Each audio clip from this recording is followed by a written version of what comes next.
Aujourd'hui, je vais vous parler d'un poison silencieux qui détruit nos cerveaux, nos relations et notre réussite. Vous avez bien entendu, un poison silencieux caché au cœur de nos fonctionnements quotidiens qui tout doucement augmente notre anxiété, réduit notre confiance et pire que tout, anéantit souvent nos projets de réussite. Alors aujourd'hui, je vais vous demander d'être très attentif à ce que je vais dire parce que votre premier réflexe sera de dire « moi, je ne suis pas comme ça ». Mais si vous écoutez bien jusqu'au bout cette vidéo, les exemples que je vais vous donner, alors il est probable que vous vous retrouviez dans ce que je vais dire. Et si vous le faites, du coup, vous pourrez changer de direction et je peux vous garantir que ça vous sera d'une aide exceptionnelle. Croyez-moi, si vous appliquez le contenu de cette vidéo, alors vous développerez une habitude qui vous permettra vraiment d'être un support pour votre réussite. Je rentre dans le vif du sujet, regardez.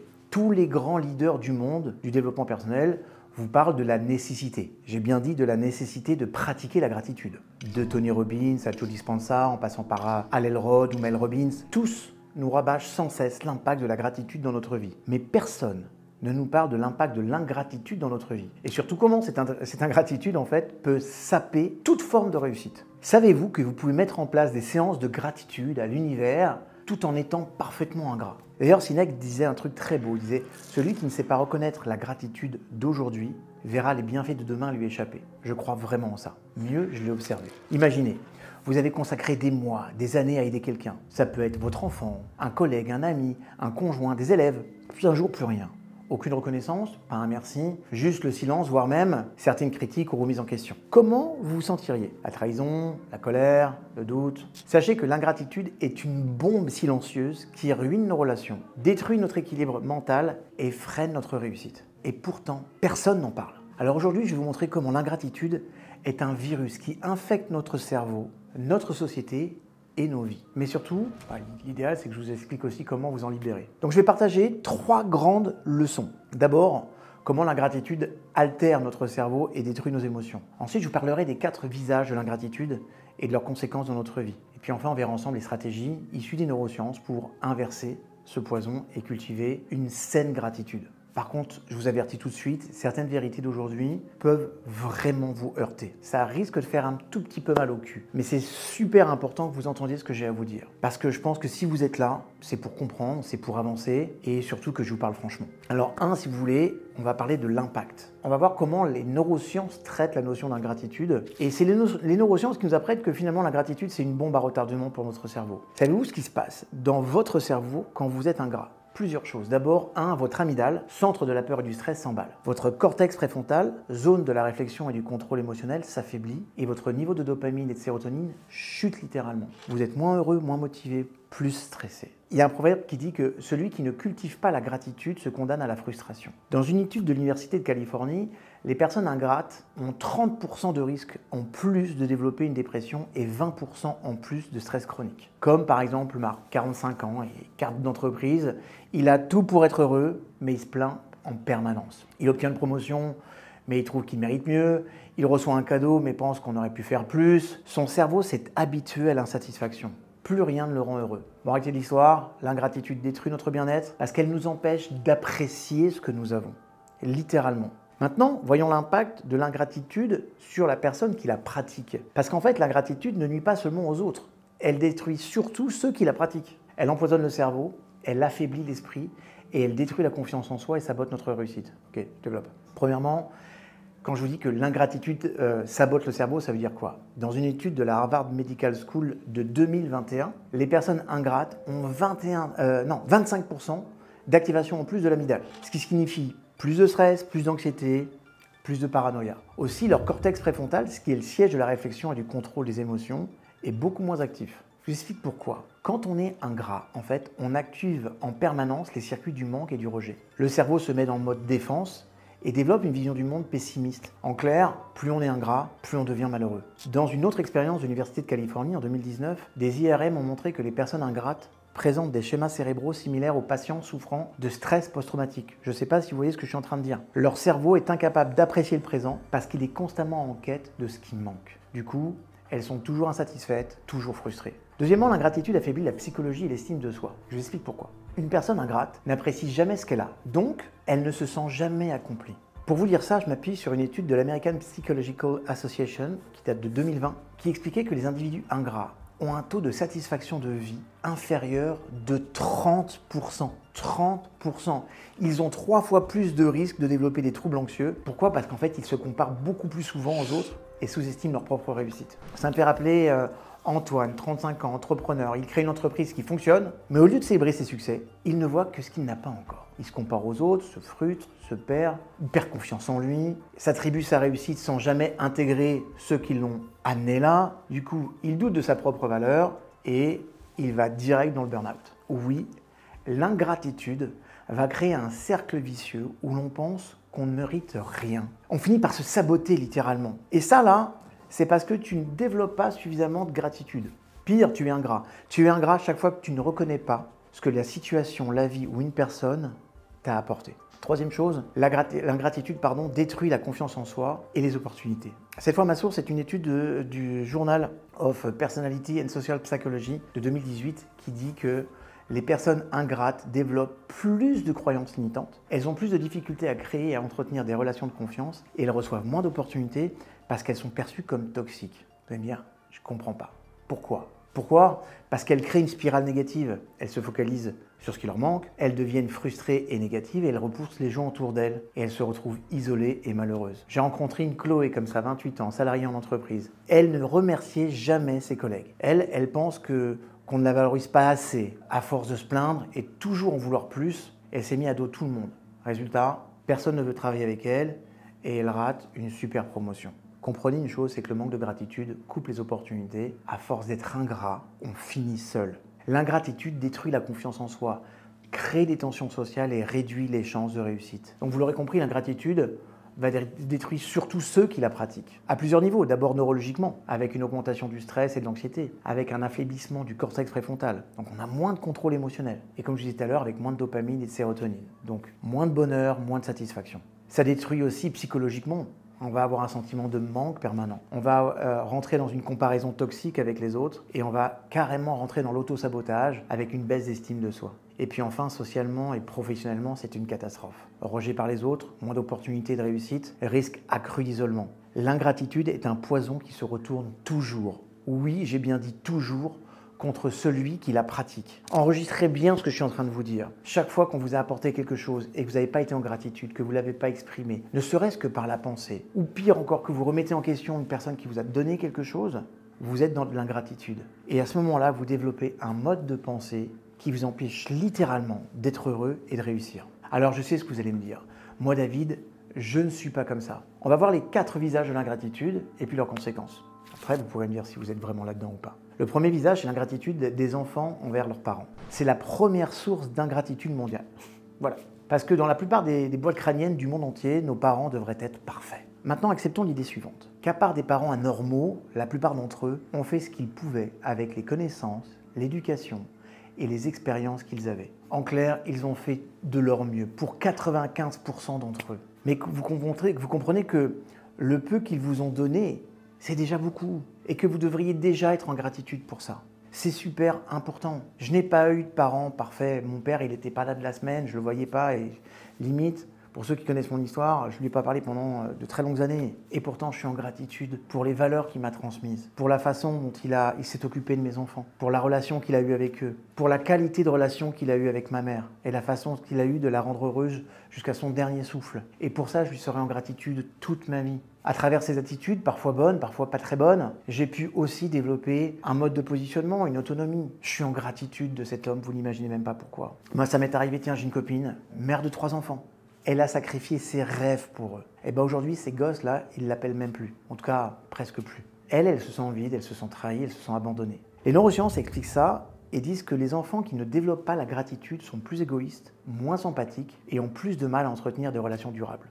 Regardez, vous allez voir que les enfants qui sont ingrats sont dans ce phénomène-là. Il y a un proverbe soufi qui est très beau et qui dit « Un père peut nourrir 10 enfants, mais 10 enfants ne nourrissent pas toujours un père ». Le deuxième visage de l'ingratitude, on le voit dans le divorce. Vous avez remarqué combien de personnes ayant divorcé vous expliquent que finalement elles vivaient avec un pervers narcissique ou avec une personne égoïste, ne gardant que les souvenirs de leur dernière bataille, mais rien en ce qui concerne ces moments de complicité ou d'amour, comme si c'était un devoir de détruire cet ancien mariage pour en construire un nouveau. Mais laissez-moi vous dire quelque chose d'essentiel. Alors oui, peut-être que ça va vous soulager un instant, ça va vous aider à trouver les bonnes raisons pour changer. Mais en vrai, ça ne fait qu'empirer le processus et détruire vos prochaines relations potentielles. J'ai eu un couple d'amis comme ça, Paul et Julie. Après 10 ans de mariage, ils divorcent.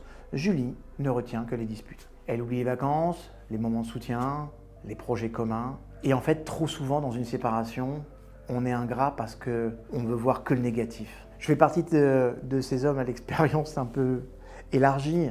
J'ai divorcé 2 fois. Ma première épouse comme de ma seconde épouse, j'ai beaucoup de gratitude pour elle. Parce que à travers cette relation que j'ai eue avec elle, j'ai appris sur moi, j'ai appris des choses, j'ai aussi aimé, j'ai grandi. Ma deuxième épouse m'a donné 2 enfants magnifiques que j'aime. Et c'est juste important de comprendre que même si à un moment donné une histoire s'arrête, et même si c'est difficile sur la fin, ne remettez pas en question toute la relation. Et plus vous allez être en gratitude de ce que vous avez vécu, de bon dans la relation, plus la séparation, elle va être intelligente pour vous comme pour les enfants s'il y en a. Et plus après, ça sera facile pour vous de vous reconstruire. Parce que sachez que quand vous cultivez de l'ingratitude par rapport à un couple passé, vous développez de la paranoïa à cause de tout ce que je vous expliquais avant, des peurs, des craintes. Et finalement, vous allez vous protéger de tout, même de l'amour. C'est pas cool. Le 3e visage, c'est l'ingratitude en entreprise. Ça, c'est hyper fréquent. Mais dans les 2 sens. Par exemple, un employé qui donne tout, mais son patron ne le remercie jamais. Donc du coup, il va perdre sa motivation, il finit par quitter l'entreprise. J'ai lu d'ailleurs dans un article de la Harvard Business Review qu'un salarié non reconnu a 40% de chances en plus de quitter son poste en moins de 2 ans.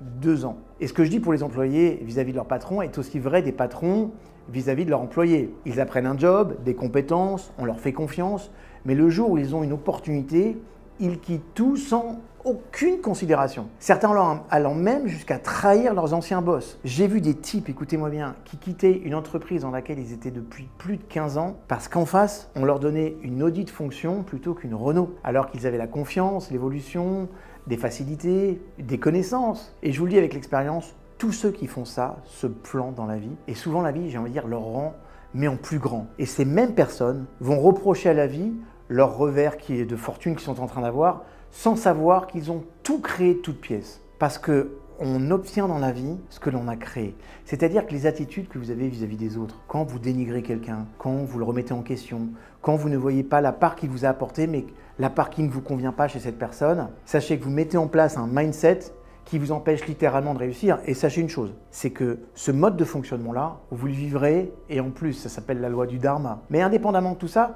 c'est vous qui l'avez créé. Le 4e visage, c'est l'ingratitude envers nos mentors. Par exemple, un jeune comédien qui oublie son premier mentor après avoir réussi. Ou une personne qui s'enrichit personnellement et professionnellement et qui remet en question ou en cause tout celui ou celle qui lui a transmis ses apprentissages essentiels. On dit que celui qui ignore ses racines se perd en chemin. Maintenant, une notion essentielle à noter, c'est que tous ceux qui agissent comme ça ne peuvent pas réussir dans le secteur même dans lequel ils ont appris. Je répète, tous ceux qui agissent comme ça ne peuvent pas réussir dans le secteur même dans lequel ils ont appris. Et c'est très simple, votre esprit conscient veut remettre en question l'enseignement, mais votre inconscient sait que votre comportement n'est pas juste. Et ça, c'est le travail inconscient de votre cortex singulaire antérieur qui agit. Donc vous vivrez alors dans l'angoisse qu'on vous fasse la même chose, augmentant alors votre vigilance et vos peurs, bref, qui génère des angoisses où on les retrouve. Chaque fois que vous dénigrez un de vos enseignants, vous détruisez une part de votre potentiel et ça craint vraiment. Vos enseignants ne sont pas parfaits, vous ne l'êtes pas, alors pourquoi ne pas garder ce qu'ils vous ont enseigné de mieux et de focaliser juste là-dessus? Et vous verrez, ça change tout. Maintenant que j'ai brossé ce tableau qui est un petit peu noir, je le reconnais, on va voir comment se sortir de tout ça. D'abord, commencez par identifier une personne que vous avez négligée. Je vous invite à fermer les yeux et penser à une personne qui vous a aidé, mais que vous avez oublié, ou que vous n'avez jamais remercié, ou même que vous avez dénigré aujourd'hui ou il y a quelque temps. Mais s'il vous plaît, soyez honnête. Une personne qui vous a apporté quelque chose, peu importe la raison pour laquelle la relation s'est arrêtée, peu importe ce que vous pensez d'elle, elle vous a apporté quelque chose, oui ou non. Écrivez son nom. Vous pouvez fermer les yeux, écrivez son nom et posez-vous ces questions. Qu'a-t-elle fait pour moi? Ma vie aurait-elle été la même sans elle? Est-ce que j'ai pris le temps de lui dire merci? Mettez cette vidéo en pause et répondez à ces questions, c'est super important. Et prenez un engagement. Dans les 48 heures, contactez cette personne et remerciez-la. Remerciez-la. Vous allez voir, il y a des choses qui, quand vous faites ça, qui sont exceptionnelles dans votre vie. Et s'il vous plaît, revenez dans les commentaires pour me dire, quand vous avez pratiqué ça, ce qui se passe concrètement dans votre vie. Vous allez voir combien les opportunités s'ouvrent. Mais en fait, vous les avez ouvertes parce que vous avez ouvert cette notion de gratitude vis-à-vis de l'autre. Parce que l'ingratitude, c'est pas tant vis-à-vis de la vie, c'est très souvent vis-à-vis des autres. Sachez aussi qu'il existe 3 stratégies clés pour sortir de l'ingratitude. D'abord, de pratiquer la gratitude consciente. Chaque soir, notez 3 choses pour lesquelles vous êtes reconnaissant, reconnaissante, et les personnes surtout qui sont liées à ça. C'est super important d'identifier les personnes qui vous font réussir, ou qui vous apprennent à grandir, ou qui vous aident à vous développer. Parce que quand vous le faites, en fait, d'abord, vous êtes dans une relation qui est super saine, et vous allez voir que vous n'allez absolument pas activer l'amygdale derrière.